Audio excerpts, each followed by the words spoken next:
Сәлеметсіздер ме, құрметті оқушылар? Мен Саманбетова Жанар Айболовна, Шығыс Қазақстан облысы, Аякөз қаласы, Аякөз қалалық қазақ мектеп-лицейінің мұғалімімін. Бүгінгі біздің сабағымыздың тақырыбы қазақтың халықтық географиялық терминдері деп аталады. Бағалау критерийлері: оқушылар термин мен топоним мағынасын түсінеді, қазақ халқының халықтық географиялық терминдер мағынасын түсінеді және түсіндіре алады. Алдымен оқушылар термин мен топоним туралы есімізге түсіріп талдап кетсек. Термин латын тілінен терминус, ұғымды айқындайтын сөз немесе сөз тіркесі. Егер ұғым қалыптастыру кезінде адамдар ұқсас нысан, құбылыс пен процестерді жинақтаған болса, онда термин оларды бөліп тастайды.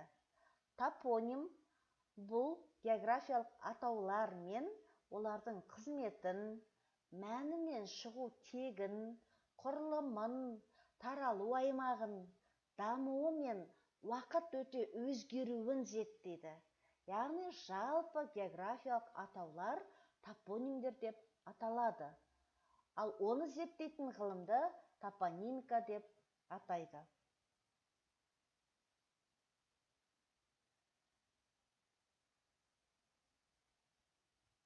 Географиялық объектілердің шығу тегі мен түрі бойынша барлық топонимдер былай бөлінеді. Ол қандай топтар? Ароним. Ароним жер бедері пішінінің атауы. Бұл тізімге тау, шың, жазық, ойыс, үңгір, сай және тағы басқа геоморфологиялық нысандардың атауы кіреді. Гидроним. Гидроним барлық су нысандарының өзен, бұлақ, құдық, бастау, тоған, көл, мұхиттар мен олардың бөліктерінің атауы. Хороним бұл облыс аймақтарының кез келген маңызды аумағының атауы. Айконим кез келген елді мекендердің атауы. Айконимдер екіге бөлінеді: астинонимдер, яғни қала атаулары, және комонимдер. Комонимдер ауылдық елді мекен атаулары. Урбоним кез келген қала ішілік нысандар, көше, тұйық көше, алаң, тағы басқалардың атауы. Агроним жер үлесінің, егістіктің, ауыл шаруашылық жерлерінің атауы.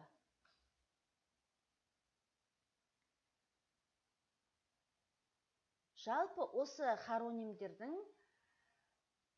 объектілерінде қазақ халқының да географиялық атаулары бар екендігін өздерің жақсы білесіңдер.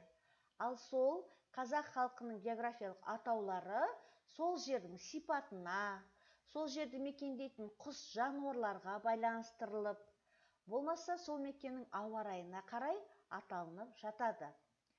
Енді оқушылар қазақ халқының географиялық терминдері бойынша тапсырма орындасақ. Ол үшін сіздерге бір мысал келтіріп кетейін. Халықтық термин жалаңаш. Жалаңаш географиялық нысаны көл, яғни жалаңаш көл. Өздеріңіз картадан көріп отырғандай, Жалаңаш көлі Шығыс Қазақстан облысы мен Алматы облысының шекаралас бөлігінде орналасқан көл. Мағынасы: беті ашық көл, сондай-ақ жағалауы тақыр, ашық болған соң оның атауы жалаңаш. Топонимдер тобы әрине гидронимге жатады. Тапсырма: карта мен атластан Ғали Қоңқашбаевтың сөздігінен алынған халықтық географиялық терминдер мен атаған географиялық нысандарды табу, картада көрсету. Ол қандай географиялық терминдер? Арқа, сораң, шоқы, кент, қорған, орда, атырау, сор. Осы нысандарды кестеде сипаттап жазу. Яғни географиялық нысаны, мағынасы, топонимдер тобын. Қали Қоңқашбаевтың сөздігін мына сілтемеден ашып көрулеріңізге болады. Осы тапсырманы орындаудағы дескриптор халықтық терминдерді жазады, географиялық терминдермен аталған нысанды атлас картадан табады, мағынасын жазады, топонимдер тобы бойынша жіктейді.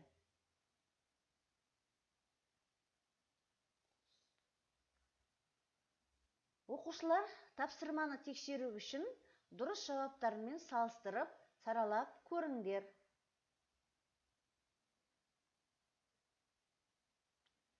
Осы жерден көріп отырғандарыңыздай, мінекей оқушылар, географиялық терминдерде де қазақ халқының географиялық терминдері көптеп кездеседі екен.